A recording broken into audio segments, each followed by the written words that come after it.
Sa ating linya ngayon, si Idol Senator Raffy Tulfo. Good morning, Senator.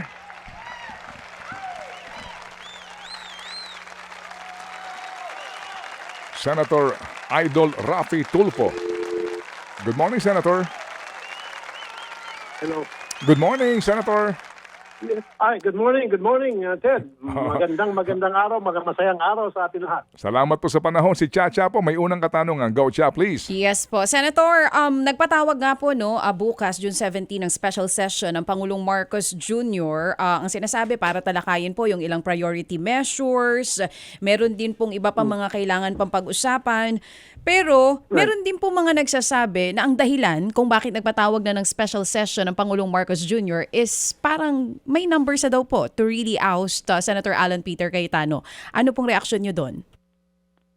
Well, meron nga ganon, DJ Chacha, ng mga balita, pero I'm not privy to that. Basta ang alam ko, magkakaroon ng session tomorrow and full force kaming new majority na 12 mag-attend. Kasama na rin nagsalita naman sa media, si Senator Joel. So, I don't know with the others. Sana mag-attend din yung iba. Hopefully, we're hoping, keeps our fingers crossed, na baka meron lumipat sa amin at mahimasmasan at magiging 30 na kami. So, Yun ang panalangin okay. namin. Pero ngayon po ba may usapan na talaga ang block nyo po, Gatchalian Block, with Senator Joel Villanueva, kung siya po ba talaga ay may pagtawid na gagawin bukas or hindi pa natin alam kung ano talagang desisyon niya? Tama ka dyan, DJ Chacha. We don't know yet kung ano talagang desisyon niya, but ang alam namin, sigurado tayo lahat na siya yung atin. Kung siya ililipat sa amin o hindi, yan ay hindi ko masisiguro. Depende lang siguro kung sino mga nakikipag-usap sa kanya. Maaring meron siguro sa mga kasamahan ko na nakikipag-usap sa kanya, pero hindi ko alam kung sino mga yon. Okay, may nakikipag-usap po sa kanya, though di nyo ma-confirm sa amin kung sino yon. But aside from Senator Joel Villanueva, meron pa po bang iba na posibleng lumipat sa Gatchalian Block? Again, I'm sorry. Medyo mahina ako sa mga balibalita sa Intel report. Inaasahan namin na sana hindi lang isa o dalawa kung meron nilipat para mas maganda kung 14 majority kami. Sa ngayon, merong mga pagdarasal kami na tomorrow merong isa man lang sa kanila ang lumipat para maging 30 na kami at makapag-elect na kami ng Senate President sa katauhan ni Sen Win Gatchalian. Okay, so ang sure, si Senator Joel will be there, yung ibang mga senador will also be there, pero talagang hindi pa klaro kung ano po ang mangyayari bukas. Pero Senator Raffy, magkakaroon na ba ng tuldo kung sakali man dito po sa dispute sa Senado, sa mangyayari pong Senate session bukas? Yeah, kung may lilipat sa amin tomorrow na isa lang kailangan namin, then matutulukan na ito nangyari mga skandalo sa Senado na nakakaya na. And like I said earlier, we're just praying na sana merong mahimasmasan yan at lumipat na. Dahil nakikita nila, kung sino man yun, nakikita niya na hindi na maganda ito nangyari sa Senado, itong kaguluhan na nagaganap at malaking kahiyan sa taong bayan. Oo. Senador, kung feeling nyo po hindi pa rin matatapos yung dispute sa Senado bukas, ibig sabihin yung mga kailangang gawin din ng Senado, hindi pa rin ninyo matatapos sa mga susunod na araw. That is exactly correct. Ito nga ang pag-uusapan namin, kami na paano kung pagdating tomorrow umatin si Senator Alan Cayetano at si Win at mag-aagawan sila doon sa podium. Ano mangyari? So we were just talking in jest. So sabi namin, siguro kausapin natin yung Sergeant of Arms para awatin silang dalawa at of course papaupuin natin kung sino talaga yung karapat-dapat na yan ay sa si Sen Win Gatchalian. So there's a possibility na ganun po yung mangyari? Pwede. Alam mo naman, si Senator Alan Peter Cayetano, kaya niyang gawin ang mga naisip natin na hindi kayang gawin ng isang normal na tao. Opo, medyo sorry ha, nagulat din ako sir. Kasi syempre ayaw naman natin na ganun ang mangyari, hindi po ba? Kung magkaroon po ng number 30 na bukas, ang Gatchalian Block, hindi naman siguro mukha naman tatanggapin na po ni Senator Alan kung sakali.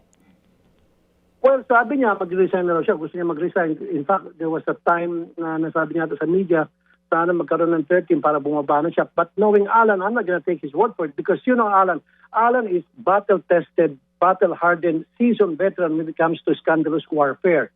So hindi natin alam kung ano yung gagawin niya bukas na baka hindi niya matanggap yung mga pangyayari na dapat tutuldok na sa problema dyan sa Senate. Well, hopefully we're praying na dapat he'll give way pag nakita niya na 30 na kami. May balita po ba kung pupunta ang Cayetano Block bukas? Wala kaming balita kung pupunta yung Cayetano Block. Ang balita lang namin na sigurado ay si Joel. Pero mayroong mga pasabi ata si Sen. Loren, mukhang atin siya. Pero ang pagkakaalam din namin, siya mag-attend lang at hindi para bumoto or something to that effect. So malabo po yung pagtawid ni Senator Loren Legarda. Malabo pa sa putik. Hindi, Bakit naman, Senador? Bakit naman po, Idol? Bakit? How would I say this? Well, una, ito sabihin ko, I believe Alan is highly intelligent and very smart. Yeah. Kaya lang, ginagamit niya sa hindi maganda yung kanyang pagiging smart. At paano ko sabi, he's very intelligent, very smart. Nabudol niya sila Loren at ibang mga kasama niya na these senators, they're known to be intelligent as well, level-headed at decent senators. Naloko niya. In fact, si Loren nga pala, okay, ito may kwento ko sa inyo. So, hindi chismis to. Nung that fateful day na magkaroon ng changeover, Loren really was thinking na siya yung mag-elect na Senate President, hindi si Alan. Si Alan mag-enroll sa kanya at boboto siya. Kaya na before that happened, nakausap ako ni Loren. Sabi ni Loren sa akin, in passing na, bakit, hindi ba kayo, okay ba sa'yo na magkaroon ng Senate President na babae? Hindi ko pa alam na meron po siyang pahiwatig. Sabi ko, okay, wala namang problema. Kaya nga kung makikita niyo sa video, nung araw ng karombotohan, di ba nagtayuan, takasan ng kamay. Tingin ni Loren kung sino-sino ang mga bumoto, kung meron silang numbers. Kasi kung wala, baka she will stay independent. Kasi for her, she's been had. So nung nakita niya na 30 na, sige na nga, boto na nga lang. Pero kasi tuwing mga meeting nila ata, I believe, nagaganap sa bahay ni Loren. So Loren was really expectant. She was really expecting na siya yung ibotong Senate President. Kaya lang, she'd been had by the wise and smart Senator Alan Peter Cayetano. So if that's the case, may possibility lumipat siya kung sinasabi niyo pong nabudol siya ni Senator Alan. Hindi na kasi ang kay Loren yung bang it's a point of no return. The Rubicon has been crossed. So wala na siyang choice. Panindigan na niya kasi nandiyan na rin lang yan. Ganun din siguro sa tingin ko pag-iisip. Hindi kaya ma-realize po niya na para rin matigil na yung Senate impasse, lipat na lang po sa kabila para hindi lang 13 ang meron na numbers, 14 pa kung sakali. Alam mo, DJ Chacha, maganda yung point mo. In fact, talk to some senators na pagod na sila, ayaw nila nangyaring kaguluhan. They're not happy. I even talked to Senator Mark Villar a couple of weeks ago. Yung sa telepono lang, kumustahan lang. At sabi niya, hindi na maganito nangyaring kaguluhan. Sana magkaroon ng tuldok to, sana matapos na to. Everybody, except of course for Alan and maybe some senators, but most of the senators, kasama ni Alan, they know they're fighting, they're not their own wars, but gera ni Senator Alan ang pinaglalaban nila. Opo. Pero Idol Senator Raffy, di ba ngayon ang actual status ni Ginoong Cayetano ay senator siya, plain and simple? Di ba siya ay inalis na sa pwesto nung huli niyong sesyon kung saan po nag-declare kayo ng all positions vacant? That is correct. Ordinary senator lang siya, tulad ko. Kasi all positions vacant. Ibig sabihin, pati yung Senate presidency na pwesto niya, tanggal na rin yun. At although majority kami 12, pero hindi pa rin matatawag na Senate presidency win kasi kailangan ng 13. Oo nga po. Pero sa ngayon, so, kumbaga, legally, sa inyo pong panig, wala na siyang karapatan para mag-preside bukas. That is correct. Thank you. Very good. Excellent point. However, again, knowing Senator Alan Peter Cayetano, ginagawa niya yung mga bagay na kahindik-hindik na hindi na natin akalain na magagawa ng isang normal na senador. Yun nga. Pero we're ready for it in case na siya ay magwala, if you will. At hindi niya matanggap yung kanyang pagkatalo at kami naging 13 at siya mag-skandalo. Ready naman yung OSAA to deal with that scenario. Alright, opo. Sige nga po. So we sincerely hope and pray no na ito po ay maresolba like gentlemen, di ba? Opo, and statesmen ng ating pong Philippine Correct. Senate. So, Senator Idol Rafi, meron umanong paramdam na yung dalawang magkapatid, babae at lalaki, Camille at Mark Villar. At meron ng mga usapan daw. Kaninyo mahina ang intel ninyo, pero meron ba kayong naulinigan ng ganong balita na bukas kasama na sila sa lilipat sa new majority? Bilib nga ako sa iyo, Ted. Palagi kitang pinapakinggan at pinapanood. Malalim intel mo. Pero unfortunately, hindi kasing lalim intel ko sa intel mo. Wala akong alam na yung dalawang magkapatid ang nalilipat. For me, I would say 90% hindi sila lilipat dalawa. Okay. 90%. 90%. Sige po. Pero yung Villanueva, 90% lilipat na sa inyo. 50-50. Siguro.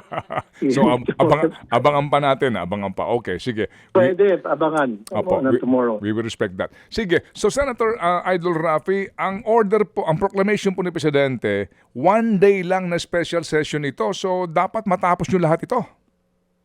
That is correct. Yung 7 priority bills, matatapos namin. Kasama na po dyan yung pag-convene ng commission on appointment. Kawawa naman yung 5 generals na napinipin yung kanilang promotion. Tatapos namin by 3 or 4 o'clock ng hapon, singing day na ulit kami. Okay. Kaya 9 o'clock, maaga kami mag-umpisa. 9 a.m. mag-umpisa na kami tomorrow. Okay. So, bukas po ang special session, umaga ang simula. Umaga, 9 a.m. Up to 3 or 4 p.m. 5. Tatapusin namin yan. Yeah, the whole day. And then, sine dia na po kayo ulit, no? Sine-dia na ulit after that. Alright. Apo. And then, ang balik po ninyo ay SONA na. So, Sir, Senator Idol Rafi, kahapon po No, nagsubmit... that's not July 6. July July 6. Kasi Okay. yung sa impeachment proceeding. Sa impeachment court po, no? Ang convening of the impeachment court. So, yun nga po. Correct. Naibigay na po sa inyo ang lahat ng individual copies ninyo ng articles of impeachment para po sa pag-aaral ninyo. Yes, naibigay na. Binabasa na namin. Marami na akong ginagawang consultations sa mga legal minds, sa mga abogado, mga former justices. So I been doing the rounds and consulting so many legal minds kung paano ang magiging diskarte ko pagdating doon sa impeachment articles of impeachment ko at binibigyan nila akong guidance kung paano attacking gagawin ko. Opo. Paano pagbasa ang gagawin ko. Opo. And then, sa ngayon po, doon sa usapin po ng bilang ng mga senador, yung pong threshold ng bilang, meron na ho ba kayong kaisipan doon ng 24 senators and then kailangan po ng 16 votes to acquit at basically yun at yun po lamang, wala nang ibang kaisipan po, gagaya ng dapat 22 lang ang bibilangin kasi yung dalawa daw most likely hindi nga makakasipot po sa impeachment trial? Tama ka dyan, Ted. Sa ngayon, 22 senators lang kami kasi alam niyo naman, si Bato, hindi natin malamang kung saan siya. Definitely magtataguyan, hindi siya mag-attend sa impeachment hearing. And then yung isa nakakulong. So 22 senators lang ngayon. So sinasabi sa batas, 2/3. Wala naman sinabing 16. Hindi naman definite yung batas na nag-specify na 16. It says sa batas na Constitution, it should be 2/3 of the whole bilang ng senador. So sa ngayon 22, kung i-2/3 mo 22, that's 14.6, which is equivalent to 15 senators lang, hindi na 15 senators as opposed to 16. So 15 lang talaga. Okay. Kung akong tatanungin mo, in my humble opinion, to convict. Okay, that's yung nga po no, itong mga schools of thought na ito mainam na maaga rin pong mapag-usapan kasi nga sa sitwasyon na inyong kakaharapin kung magsimula na po ang impeachment trial. Will that issue be, anong tingin nyo, must that be resolved on the very first day of ng convening of the impeachment court? Oh, what do you mean may result? May result tungkol dun sa bilang kung ilan ang Yes. kailangan Opo. Kung 24 ba ang threshold o 22? Hopefully that will be discussed. Isa sa mga topic na pag-uusapan yung threshold ba 22 bibilangan o 24. Pero like I said, Opo. marami mga legal minds nagsasabi, dapat kung sino lang yung present, kung sino makapag-attend. Kasi it's not fair na papayagan natin bumoto yung mga hindi kayang umattend ng hearing. So hindi nila alam kung ano nangyari doon sa proceedings, sa impeachment trial. So why would they be allowed to vote na hindi man sila naka-attend, wala yung presence nila during the trial itself. Opo, So opo. dapat hindi bilang yung boto nila. Okay, sige po. So I mean, ito ho kasi ay kumbaga it's a developing issue na palagay ko po marami pa po ang mga kaisipan lilitaw bago magsimula po ang actual na first day po ng trial ng impeachment court, no. Senator, sa ngayon po na nagdeklara kayo ng positions vacant, although may mga chairmanship na po na naibigay sa iba't ibang mga miyembro ng majority, bukas ho ba kasama na po yung buong komposisyon ng mga komite para ho makapag-function na po kayo? Meaning all the members kaya ho manominate na bukas? That is precisely like, not the members, siguro chairmanship lang muna kasi the members will be elected kasama dapat yung minority. Hindi pwede puro majority lang ang mga members. So siguro yung chairmanship i-announce yan, but the membership, when the time comes, pag kumpleto na attendance pati ng minority, doon mag-elect na rin ng mga members sa plenary. Opo. Kasi nga din On po, both sides. kasi kagaya ho kayo, halimbawa, ano ba ang inyong committee ngayon, Senator Idol Rafi, para ho doon sa, kahit na po naka-break kayo, I'm sure mayroon pong mga gusto ho magpatuloy ng hearing eh. Sa ngayon, na-announce na sa plenary yung public services na ibalik sa akin kasi nung una nakuha sa akin yan ni Senator Marcoleta, ibinalik sa akin. And then yung DOLE, yung labor and yung DFW, binabalik, hopefully babalik sa akin. Or ako gusto ko maibigay sa akin yung DNR. Remember Ted, tinanong mo ako dati sa National Land Use Act na hindi ko ma-action-actionan. Kasi nga naman, hindi naman ang committee chair. So inuupuan lang kung sino yung committee chair. Ngayon, pag ibinigay sa akin yan, sinabi ko doon sa kay SP Win, if you'll give that to me, isiguraduhin ko na yung National Land Use Act ay may papasa come what may. Amen. Tumatawa lang siya. Sabi niya, let's see. Let's see. Diba?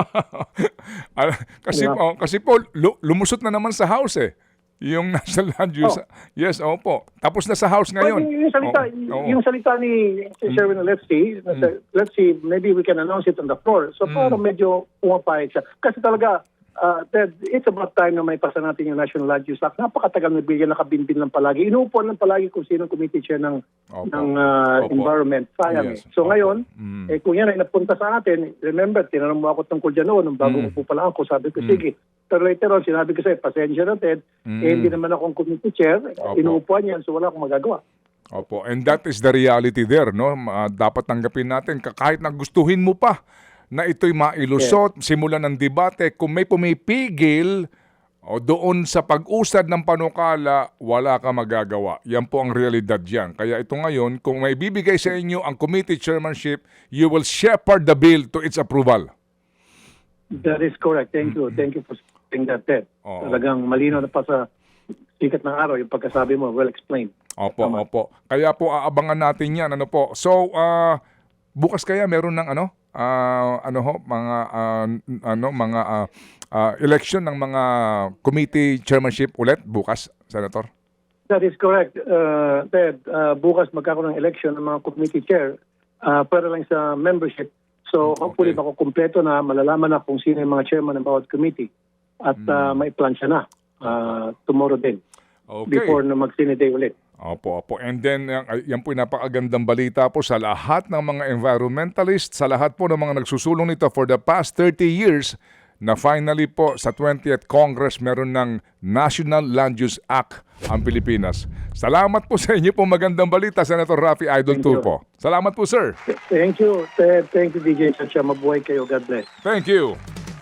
Mga kapatid, patuloy po kayong tumutok sa 105.9 True FM para sa totoong balita, impormasyon, music and entertainment. Mag-subscribe sa aming YouTube channel at podcast at sundan nyo kami sa Facebook, Instagram, X at TikTok sa True Network PH. Bisitahin din po ang aming official website, truefm.ph. At panoorin din kami sa True TV Signal, Channel 19. Kami po ang 105.9 True FM. Laging true sa'yo, kapatid.